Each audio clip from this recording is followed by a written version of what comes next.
Acompanhando comigo, voltando para a nossa tela, vamos que vamos, olha lá. A gente falou então que o adjunto adnominal, ele serve para caracterizar. O complemento nominal serve para complementar, tá ok? Então, opa, vou limpar isso daqui, beleza. Limpar tudo, né, gente? Oh, meu Deus do céu. Vamos limpar esse negócio aqui, apagar toda a tela. Beleza, então a gente parte para a próxima tela, que agora ficou mais tranquilo. Você faz um print dessa tela aí e a gente continua, tá ok? Show de bola, vamos lá.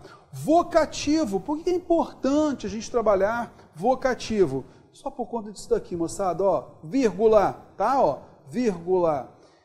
O vocativo é quando a gente chama, é um termo, tá, que dá a noção de chamamento. Então, quando alguém é chamado, né, então a gente usa esse vocativo, a gente vai usar vírgula justamente para marcar esse vocativo. Tá legal?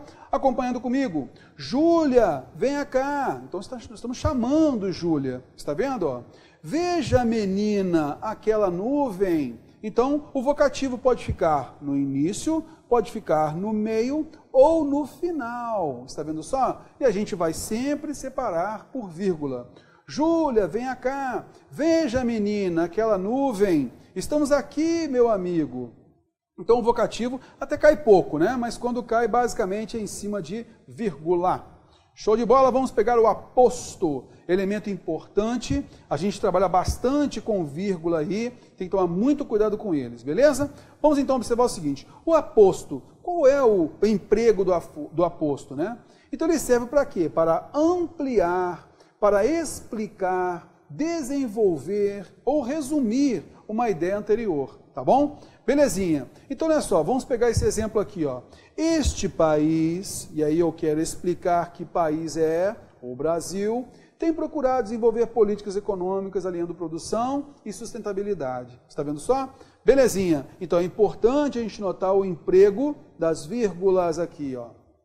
Pegando, então, a classificação do aposto. O aposto pode ser explicativo, então, quando ele quer esclarecer alguma coisa. Olha só, a Raquel está viajando. Terror, quem é essa Raquel, hein, cara? Contadora da empresa. Raquel, contadora da empresa, está viajando. Só queria algo, apoio. Um trabalho foi premiado. Mas que trabalho é esse? Tua monografia. Eu explicitei aqui, está vendo só? E quando a gente usa também os parênteses para determinar, né? A sigla também é um aposto explicativo. Tá vendo só? E aí, veja só, eu coloquei aqui, ó, a pontuação, já de propósito, eu coloquei o aposto explicativo intercalado, aqui ó, com dupla vírgula.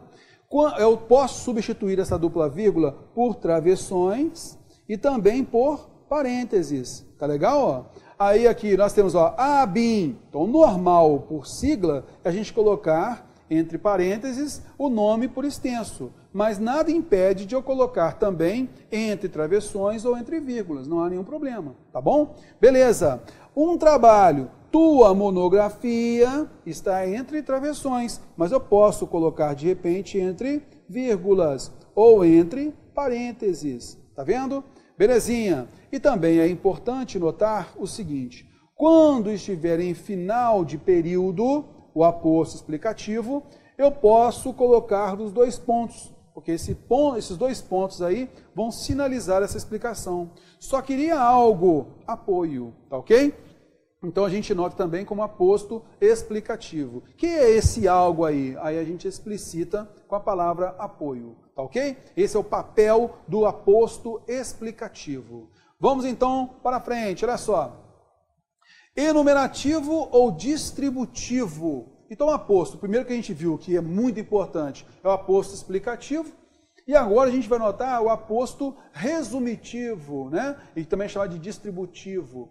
Importa a gente perceber o seguinte, a gente vai enumerar elementos, tá ok? Acompanhando comigo, olha só. Ganhei 2 presentes. E aí nós temos um tênis e uma camisa. Nós enumeramos, é o aposto enumerativo. Ele não deixa de explicar ou explicitar elemento anterior, mas por haver 2 elementos ou mais, nós vamos chamá-lo de aposto enumerativo e não aposto explicativo. Tá bom? Beleza. As reivindicações dos funcionários incluíram muitas coisas, quais sejam melhor salário, melhores condições de trabalho, assistência médica extensiva a familiares. Então nós temos 3 elementos aí, ó. Então nós tivemos aí a explicitação dessas coisas, né? Dessas reivindicações dos funcionários. Então aqui, ó, precedido aqui dos dois pontos, né? Nós temos em negrito o aposto enumerativo. Tá legal? Belezinha! O resumitivo ou recapitulativo é usado para condensar, resumir, né, a ideia de termos anteriores, geralmente por meio de um pronome indefinido. Isso acontece bastante, né? Grana, poder, sucesso, isto é, nada sobrevive à marcha inexorável do tempo. É inexorável mesmo, tá? Belezinha. Então, olha só, veja aqui, ó, que nós temos um caso, lá na concordância a gente vai falar sobre isso. Nós temos um caso aqui que o verbo sobrevive, ele tem como sujeito o termo composto grana, poder, sucesso. Isso é um sujeito composto. Só que esse sujeito composto, ele foi resumido por nada, tá? Ó, nada. O pronome indefinido nada, que é um aposto recapitulativo. Então, obrigatoriamente, o verbo deve concordar com aposto recapitulativo ou resumitivo. Beleza? Cuidado com isso, então. Nem dá, né, para a gente colocar no plural aqui, né, moçada?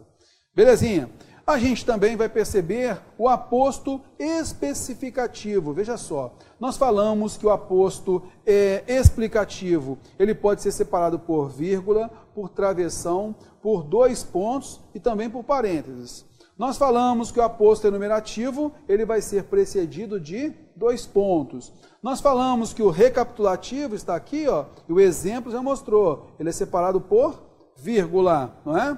Beleza, só que eu tenho que tomar cuidado. O especificativo ou apelativo, ele indica o nome de alguém ou de algo dito anteriormente, moçada. Aí tem que tomar muito cuidado. Por quê? É normal a gente até confundir, porque esse aposto especificativo, ele está tão enraizado no substantivo anterior, que a gente acaba deixando tudo como se fosse um termo só. E não é. Mas é como se for, ele é uma extensão daquela estrutura. Por exemplo, se eu falar assim, a Avenida Rio Branco está interditada, a Rua Santos Dumont está interditada. Olha só, quando eu falo Avenida Rio Branco, eu já está interditada, eu já entendo quem é o sujeito, a Avenida Rio Branco. Mas, veja só, eu denominei, eu especifiquei, eu dei o nome ao substantivo anterior. É a Avenida Rio Branco. Ah, coloquei ali com letras maiúsculas, inclusive. Então, eu marco que Rio Branco é o nome da avenida. Está vendo só? Então, é um aposto especificativo. O Rio São Francisco está assim, assim, assado. São Francisco é o nome desse rio. É o aposto especificativo. E o que a gente mais vê é o quê? É por ele ser a extensão, né, desse substantivo anterior, toma tudo como se fosse o mesmo termo. Tá legal?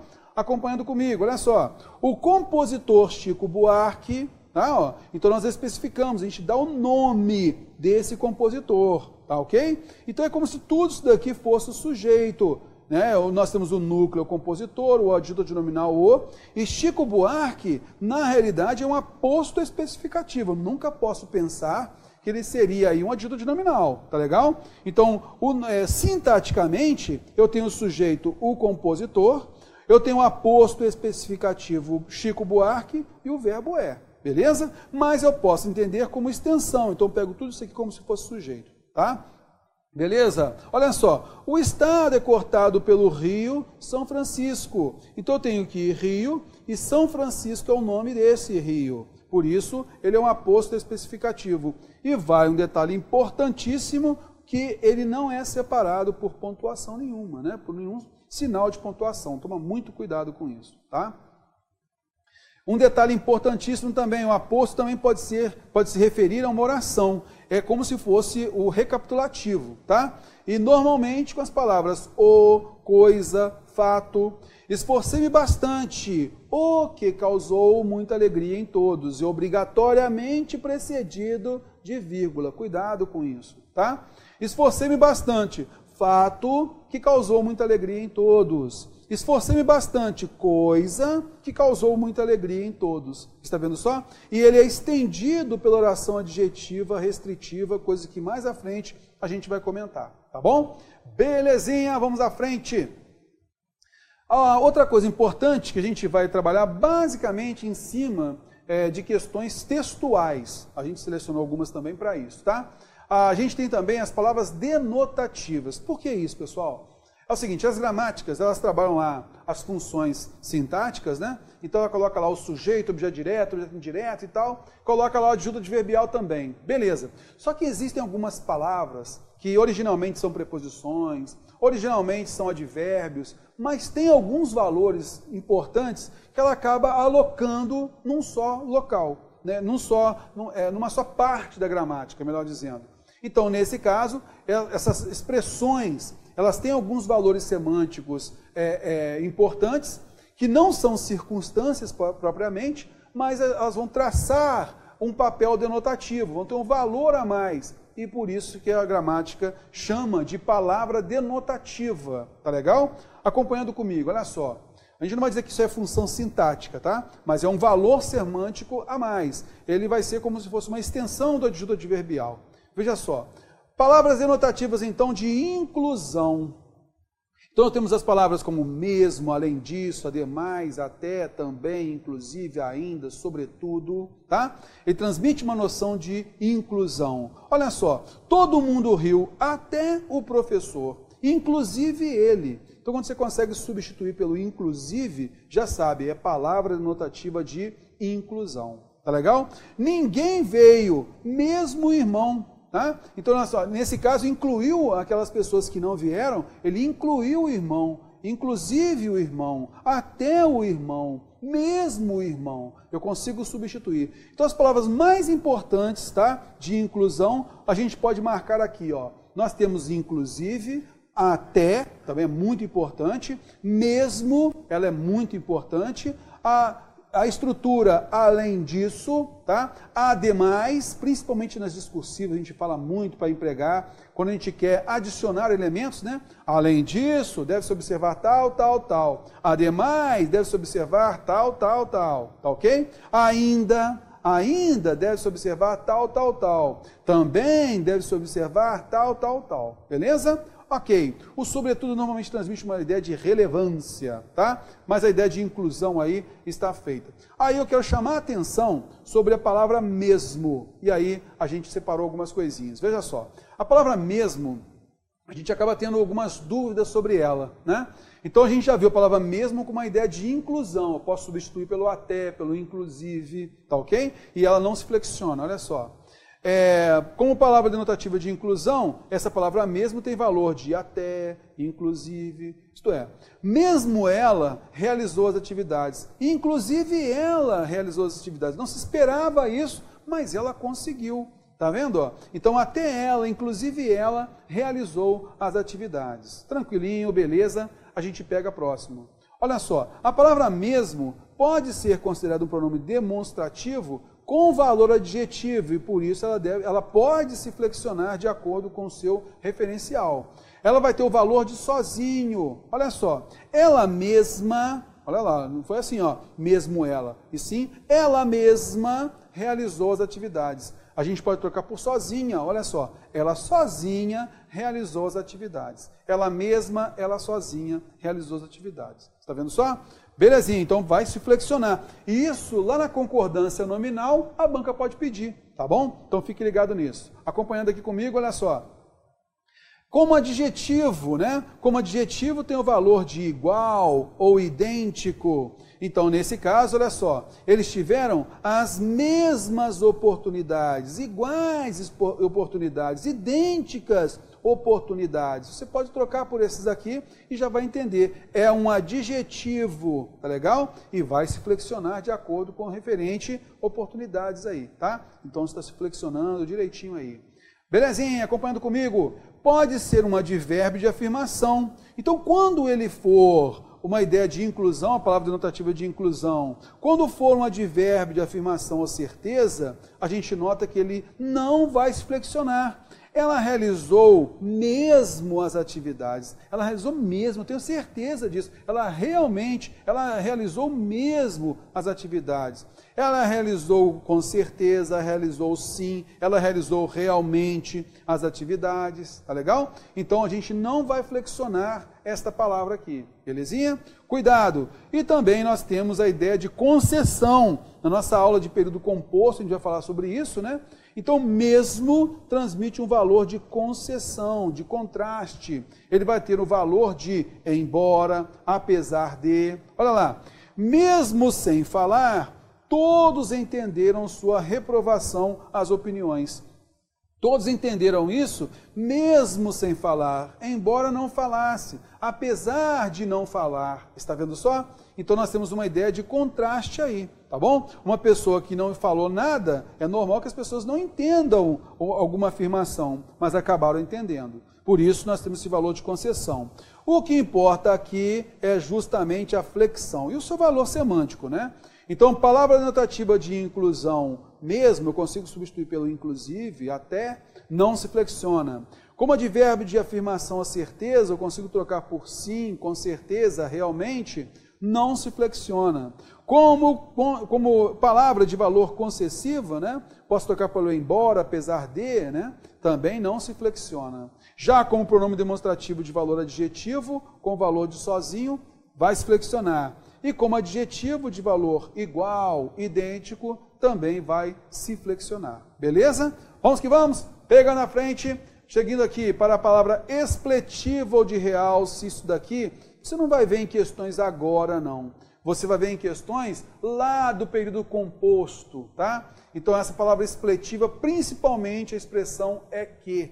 A gente vai ver direto. E a banca, às vezes, quer colocar alguma dúvida na nossa cabeça sobre esse valor do que, tá bom? Acompanhando comigo, olha só. Eu é que sou brasileiro. Então, a palavra expletiva ou de realce é aquela que normalmente transmite consideração, né? É aquela que normalmente a gente vai observar que se a gente tirar aquela palavra, ela não vai trazer prejuízo semântico, prejuízo sintático. Olha só, quando eu falo, eu é que sou brasileiro, se eu tirar é que, eu vou ter o quê? Eu sou brasileiro, continuo sendo brasileiro e pronto, né? Olha a ideia de consideração, ora, sua apresentação não foi boa. Então esse ora é uma forma, né, um impacto que a gente dá uma entonação para logo em seguida a gente fazer a nossa consideração, a nossa afirmação. Tá vendo? Acompanhando comigo, eu poderia simplesmente tirar o ora, né? Ó, sua apresentação não foi boa. Tá ok? E também nós temos o ser, tá? Também com palavra expletiva. Esse ser, normalmente, ele vai se ligar a um verbo intransitivo e é fácil você perceber a palavra expletiva porque você pode tirá-la e não vai fazer diferença na estrutura sintática. Eu poderia dizer, Joana partiu sem deixar destino. Pronto. Joana partiu sem deixar destino. Joana partiu-se sem deixar destino. Nesse caso, você colocou o ser simplesmente por estilo de linguagem. Não há uma exigência para isso. A gente usa muito isso como fulano foi-se embora. Fulano foi embora. A gente gosta de usar às vezes o quê? Fulano foi-se embora, tá? Esse ser é justamente essa partícula, essa parte expletiva aí. Belezinha? Tranquilinho? Vamos observar também. Cai menos, mas a situação, né? Ó, o de situação. Como a palavra mas, então, pois, afinal, agora, normalmente essas palavras são conjunções, advérbios, mas a gente acaba usando numa situação, beleza? Mas você não veio, de repente eu estou aqui do nada, né? Assim, aí o pessoal fala assim, pois não é que o fulano não veio? Pois não é que a Sheila chegou agora? Então, nesse caso, pois não é... Vem cá, esse pois aí, terror, é uma explicação? Não. Simplesmente a gente faz isso para dar uma entonação, só isso. Mas não é que o fulano chegou, rapaz? Veja só. Simplesmente para criar a situação da fala, só isso. Não é uma conjunção, tá bom? Acompanhando comigo, olha só. Mas que felicidade. Eu poderia tirar esse mas aqui e colocar que felicidade. Pois não é que ele veio. Olha só, tira esse pois aqui e ficou. Não é que ele veio. Então, duvida que se falasse latim? Eu poderia tirar isso daqui e ficaria como? Duvida que se falasse latim? Afinal, quem tem razão? Eu poderia tirar esse afinal aqui e ficaria como? Quem tem razão? Tá vendo só? Eu posso também usar o advérbio agora com um valor de contraste. Posso mostrar-lhes o sítio, mas vender eu não vendo. Porém, vender eu não vendo. Agora, vender eu não vendo. Está vendo só? Então, o agora, a gente o emprega como valor de tempo, não é? Agora é valor de tempo. Agora, terror, eu estou lendo a sua matéria. Agora eu estou assistindo a sua aula. Agora eu estou realizando questões. Beleza. Agora, a gente pode também, olha só o agora que eu usei agora aqui. Eu tentei marcar uma ideia de contraste. Você faz isso agora, se pudesse fazer de outra forma. Esse agora tem justamente essa noção situacional, marcando esse valor de contraste, tá bom? Aí, o que a banca pode fazer? Pedir para você trocar o agora pelo mas, pelo porém, cabe, numa boa, não tem nenhum problema não, tá bom? Acompanhando comigo, vamos que vamos! Tipos de intransitividade, lembra que a gente comentou? A gente chegou a falar assim, olha só, a gente tem o verbo intransitivo que exige, né, um adjunto adverbial e o verbo intransitivo que não exige. A gente vai fazer aqui esse comentário desse tipo de intransitividade para sapecar logo em seguida algumas questões. Acompanhando comigo, olha só. O assunto acabou. Veja que esse verbo intransitivo não exige mais nada na sequência. Se eu quiser colocar que o assunto acabou anteontem, tudo bem, né? Mas eu simplesmente posso falar o assunto acabou e pronto. Esse verbo intransitivo não exige circunstância alguma, tá? Olha o próximo. Eu fui à praia. Se eu disser eu fui, ninguém vai entender. Eu preciso marcar aqui o meu adjunto adverbial de lugar. Cara, eu fui à praia. Então, nesse caso, a praia é um adjunto adverbial de lugar e foi uma exigência do verbo fui, tá? Terror, mas por que não é objeto indireto? Porque é lugar. Objeto indireto não transmite ideia de lugar. Beleza? Acompanhando comigo, vamos lá. Por conta disso, moçada, de um verbo que exige ou não exige o adjunto adverbial, a gente então vai classificar aqui para ter uma noção melhor da pontuação. Adjunto adverbial solto, adjunto adverbial preso. Veja bem aqui, olha só. O problema ocorreu naquela tarde de sábado. Veja só, eu posso dizer o problema ocorreu. O problema é sujeito, ocorreu é um verbo intransitivo. Pronto. Naquela tarde de sábado, eu quis ampliar e colocar o momento. Eu não sou obrigado a fazê-lo. Então eu marquei em azul aqui, ó, o chamado adjunto adverbial solto. Ele não é uma exigência do verbo, tá ok? Ele é solto, não houve uma exigência do verbo. Agora olha só o outro aqui, ó. Adjunto adverbial preso. Ele está preso ao verbo, ele é uma exigência do verbo. Se eu falar simplesmente assim para você, rapaz, eu estou. Você está? E aí? Você está? Como você está? Né? Aí nesse caso, eu estou bem. Ah, sim, então nesse caso, eu inseri bem. E aí vai vir aquela dúvida, eu tenho certeza que você está na dúvida assim. Terror, vem cá, se eu tiver a oração, eu estou feliz. Qual é a transitividade do verbo estar? Verbo de ligação. Eu, sujeito, estou, verbo de ligação, feliz, predicativo. Por que isso? Porque eu só coloco no plural nós estamos felizes. Então, felizes concorda com o sujeito nós. Tá ok? Beleza. Agora vamos pegar bem. Bem é advérbio, não é adjetivo. Eu estou bem. Rapaz, eu, sujeito, estou. Sei lá qual é a transitividade, bem é advérbio. Se eu tenho advérbio, adjunto adverbial de modo aqui o bem, e eu, sujeito, sobrou qual a classificação para esse verbo? Intransitivo. Tá legal? Acompanhando comigo, olha só. Eu, sujeito, estou, verbo intransitivo, bem é um advérbio. Então nós temos um adjunto adverbial de modo. E esse adjunto adverbial de modo, ele é preso. Tá legal? Aqui, moçada, que eu quero chamar a atenção pelo seguinte, essa estrutura de adjunto adverbial solto, adjunto adverbial preso, eu até coloquei nos meus dois livros, né? O da ESAF e da Fundação Carlos Chagas.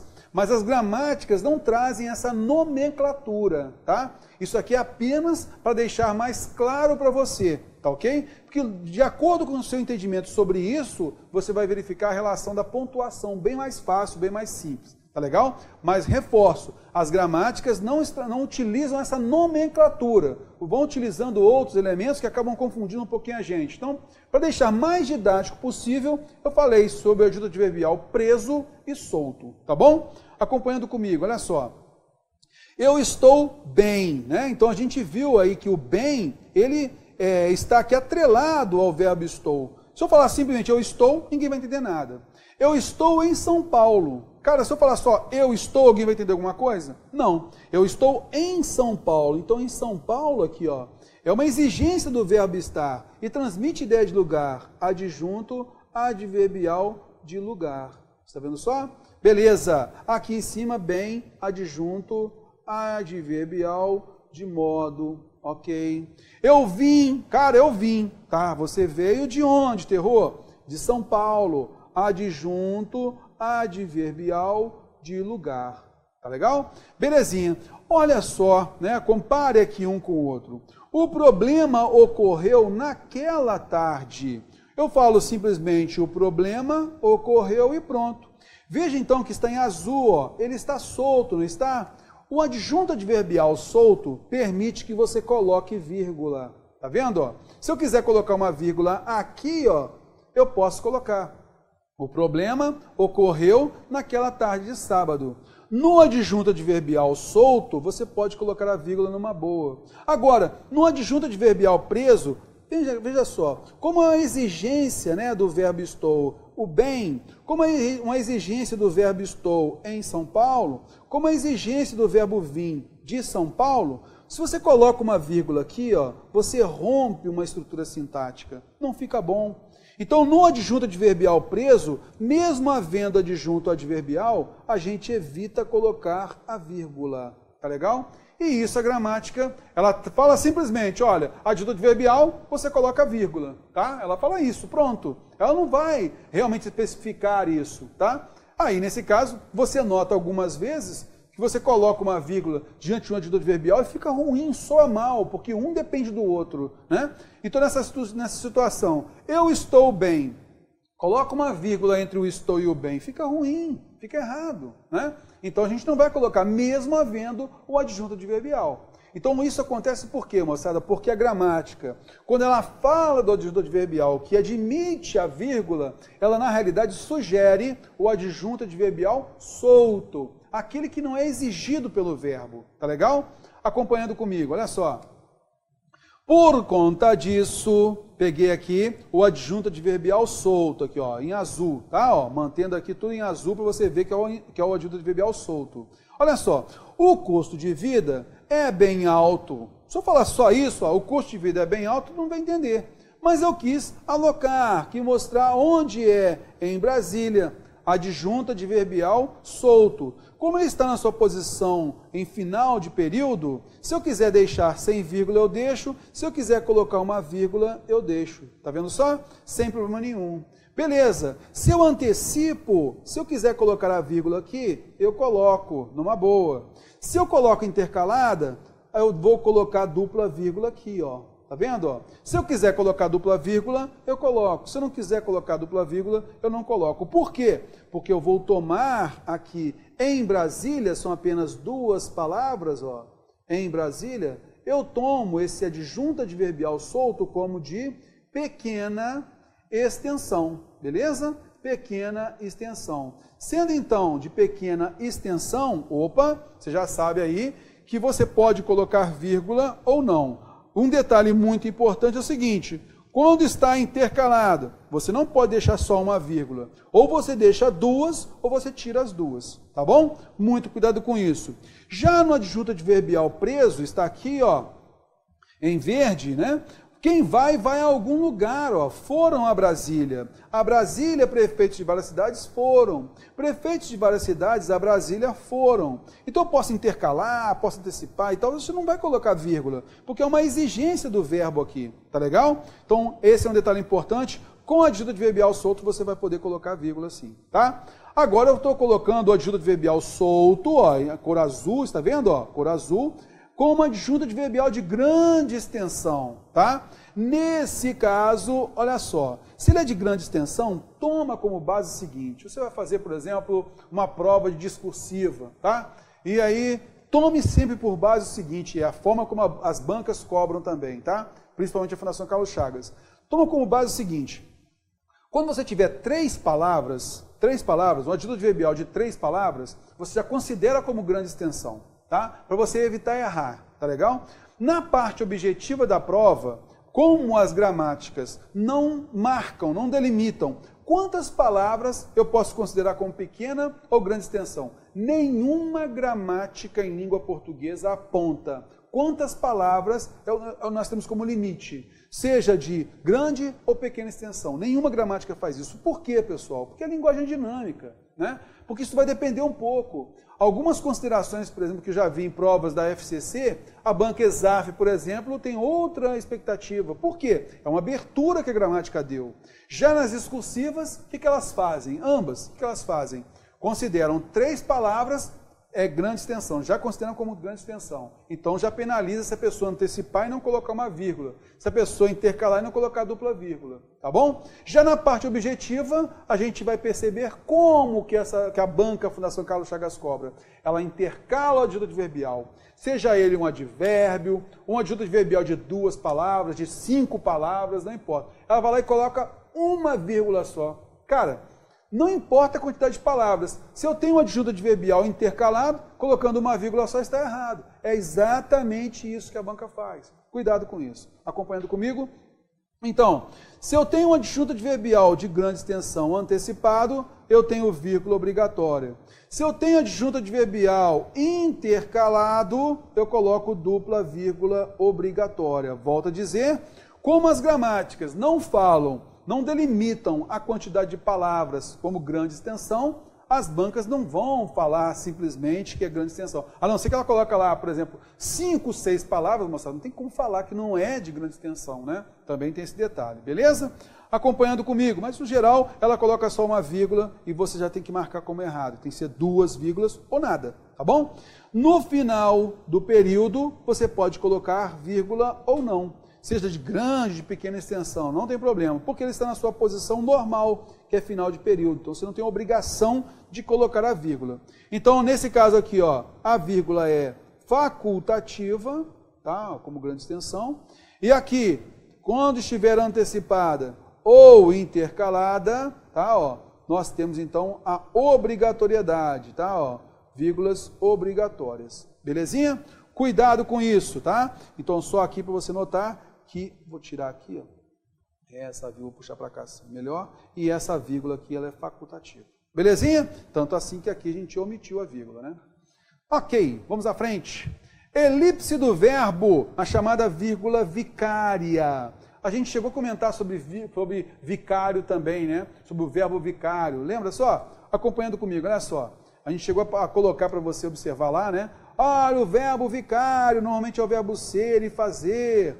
O que é o verbo vicário? É aquele que faz às vezes de, que substitui, né, um verbo anterior e tal. Ele é chamado de elemento de coesão. Olha só o exemplo que a gente colocou. Juvenal não estuda mais como estudava antigamente. Agora, utilizando esse verbo vicário, Juvenal não estuda mais como fazia antigamente. Então a gente troca, né? A gente coloca o verbo fazer no lugar do verbo estudar para evitar a repetição desnecessária, né? Então um vicário significa o quê? Substituir outro, né? Agora a gente vai falar sobre a elipse do verbo. Então elipse é o quê? É a omissão do verbo e a gente chama de vírgula vicária. Por quê? Porque quando a gente coloca essa vírgula, é porque ela está no lugar de uma palavra, de um verbo, tá bom? Olha só, nós falamos de fatos concretos e você falou de hipóteses remotas. Então essa vírgula aqui está no lugar de falamos, beleza? Falaram, né, no caso, né? Beleza. Então olha só, a vírgula vicária é a vírgula que substitui um verbo, tá legal? Ou um substantivo e tal. No caso da elipse do verbo, é porque substitui um verbo. As ruas estão esburacadas, os postes estão sem luz. Essa vírgula aqui marca justamente a elipse do verbo, quer dizer, a omissão do verbo. E aí, nesse caso, a vírgula substitui esse verbo estão, para evitar a repetição desnecessária. Tranquilinho? Belezinha? Vamos agora, na tranquilidade, a gente vai partir para questões, né? Isso é muito importante para a gente poder praticar um pouquinho. Olha só a questão 1. Veja só, questão de analista. Então eu pesquei lá de uma alternativa e a gente vai julgar esta afirmativa como certa ou errada. Me ajudem aí, olha só. No segmento, mas pode ser arruinado e despojado. E existem métodos e motivações para destruí-lo. Uma vírgula pode ser acrescentada imediatamente após métodos, sem prejuízo da correção e do sentido. Veja aqui então o seguinte, ó, foi colocado aqui, ó, existem, né, ó, o verbo existir, nós já falamos que ele é intransitivo, né? Existem duas coisas, existem métodos e motivações. Está vendo só? Métodos e motivações para alguma coisa. Então eu tenho o meu sujeito aqui, ó, que a gente vai ver nas próximas aulas, o sujeito composto. E ele é ligado pela conjunção e. Assim como a gente não pode colocar vírgula entre o verbo e seu sujeito, a gente também não pode colocar uma vírgula aqui, ó, antes desse e, porque já está ligado pela conjunção e. Está vendo só? Por isso, a gente já sabe a afirmação está errada. Tá ok?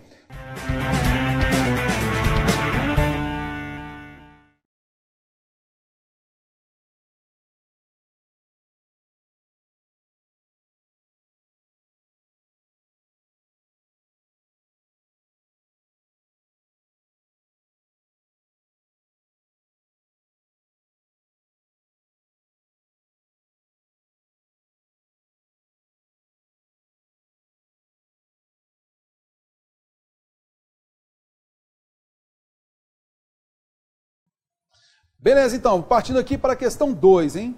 Questão 2. Então, nós temos aqui a prova de nível técnico. Então, a gente resgata algumas questões um pouco mais antigas, né? Justamente para a gente ter uma forma de a gente praticar bastante, tá legal? Mas, logicamente, tem o seu efeito didático, é importante a gente trabalhar assim. Vamos lá, então, olha só. O segmento grifado colchas, toalhas bordadas e outros adereços exerce na frase acima a função de quê? Beleza, então vamos observar. Das varandas pendiam colchas, toalhas bordadas e outros adereços. Vamos lá. Algo pendia, né? Então você vai notar o seguinte, ó, das varandas, né? A gente não fala então o seguinte, ó, as varandas pendiam de um lado para o outro, olha só. Então quer dizer que houve um problema na obra, né? A gente não está querendo dizer aqui que as varandas pendiam, mas que algo pendia de onde? Das varandas. Então, neste contexto, nós temos o verbo pendiam como intransitivo, nós temos o sujeito posposto, ele é, nesse caso aí, ele está composto, né? Ele é plural, e aí você vai notar, o verbo vai ficar no plural por conta dele. E das varandas é o adjunto adverbial de lugar, de onde pendiam, né? De onde caíam. Opa, então eu já sei que colchas, toalhas bordadas e outros adereços, tenho certeza que você está acertando aí, a alternativa A é a correta. Belezinha? Então, você viu aí, adjunto adverbial, nós temos o verbo intransitivo, colchas, toalhas, assim assado, sujeito. Belezinha? Questão 3. Então, nós temos aí a questão de nível técnico, vamos pegando aí. A frase em que ambos os elementos sublinhados exercem a função de núcleo do sujeito. Então, vamos pegar isso daí, vamos verificar se realmente tem essa função aí. Pegando a letra A, vamos lá. Os bens dos aristocratas deviam ser considerados patrimônio de quem os tomou. Belezinha. Então, primeira coisa, deviam ser considerados, nós temos uma locução verbal aqui, tá? Belezinha. E ele deviam, verbo auxiliar, que concorda com quem? Com bens, núcleo do sujeito. Beleza? Tranquilo. Olha só, terror, os bens dos aristocratas deviam ser considerados patrimônio de alguém. E esse alguém tomou, né, esses bens. Né? Então, o ocioso aqui, ó, retoma bens. Então, alguém tomou esses bens. Então esse quem aqui, ó, é um pronome indefinido na função de sujeito, tá legal? E aqui, na nossa aula de período composto, a gente vai comentar um pouquinho mais disso, mas quando eu falo patrimônio de quem, ó, patrimônio de quem os tomou. Aí a pessoa fala assim, poxa, Terror, mas aí, cara, isso aqui é sujeito, mas aí tem esse tal dessa preposição aqui, poxa, o sujeito não é preposicionado, você sempre falou isso com a gente e tal. E aí, o que você vai notar, moçada? Nesse caso aqui, nós podemos considerar aqui uma oração, esse pronome quem como pronome definido, mas também interpretando como pronome relativo, coisa que a gente vai ver mais à frente. Eu posso entender o quê? Os bens dos aristocratas deviam ser considerados patrimônios daquele que os tomou. Tá, ó. Ou então, de alguém que os tomou. Aí, mais à frente, nossa aula de período composto por oração adjetiva, a gente vai ver que essa oração aqui, ó, ela é adjetiva. Tá vendo só? E nesse caso, o que é pronome relativo na função de sujeito, tá bom? E ele recuperou a palavra de alguém, ó, daquele, de alguém. O que aconteceu aqui nesse de quem os tomou? Então a gramática tem dupla interpretação. Ela pode entender como oração substantiva ou oração adjetiva, coisa que a gente vai ver com mais calma depois. E o que importa aqui nessa questão é notar que alguém tomou esses bens. Só isso, tá? Que na sequência a gente vai perceber que eu posso desenvolver esse quem, ele é chamado pelas gramáticas de pronome relativo indefinido.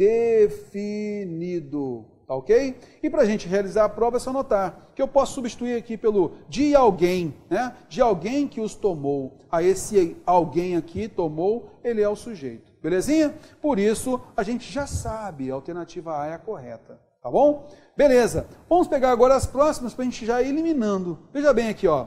Os parisienses revoltados arrebentaram as casas dos nobres. Veja só aqui, dos nobres, moçada. Dos nobres aqui é a característica de casas, beleza? Ó, então, casas dos nobres, beleza? Show de bola, vamos à frente aqui. Pegando aqui a letra C, os museus, ó, museus, nós temos então como sujeito. Os museus são uma invenção moderna, não é? Beleza, nesse caso, os museus sujeito, núcleo do sujeito. E nesse caso aqui, são é um verbo de ligação, e invenção é o núcleo do predicativo, beleza? Então, nesse caso, não temos aí dois núcleos do sujeito. Letra D. Muitos acham que não é justo apagar os vestígios do passado. Aí, a gente deve pensar o seguinte, né? Ô, Terror, vem cá, você falou sobre os tipos aí, quando falou sobre o sujeito e tal, existe um nome aí, um tal de sujeito oracional. O que é esse troço aí, sujeito oracional? A gente tem um exemplo aqui. A gente vai ver nas nossas aulas de período composto, né? É o período composto por subordinação substantiva. A gente vai ter uma oração que vai ser o sujeito de um verbo anterior, do verbo da oração principal, tá? É o que aconteceu aqui, só para a gente ter uma noção melhor. Ô Terror, o que não é justo? Apagar os vestígios do passado, isso não é justo. Está vendo só? Por conta disso, apagar os vestígios do passado é o sujeito oracional de não é justo, tá bom? Então, justo aqui é apenas o predicativo desse sujeito, tá? E os vestígios, apagar o quê? Os vestígios do passado, isso aqui é núcleo do objeto direto, né? O verbo apagar é transitivo direto. Por isso, a gente vai anotar aqui, ó, para ficar mais fácil. Justo é predicativo do sujeito, vestígios do passado é o objeto direto do verbo transitivo direto apagar. Letra E. Dessa escolha da Assembleia Nacional nasceram os museus. Os museus, sujeito. Esses museus nasceram de alguma coisa, está vendo só? Então, nesse caso, nós temos aqui, ó, os museus, sujeito, nasceram neste contexto transitivo e indireto, nasceram dessa escolha, disso. Então, nós temos aqui o objeto indireto, o núcleo dele é escolha, tá? Belezinha, vamos à frente então, olha lá. Letra A foi a correta, a gente parte para a próxima, tá? Pegando aqui, acredito que deu algum problema que nós está passando. Pegando aqui, moçada, vamos lá então. Não está passando, pera um pouquinho, moçada, só verificar um negócio aqui.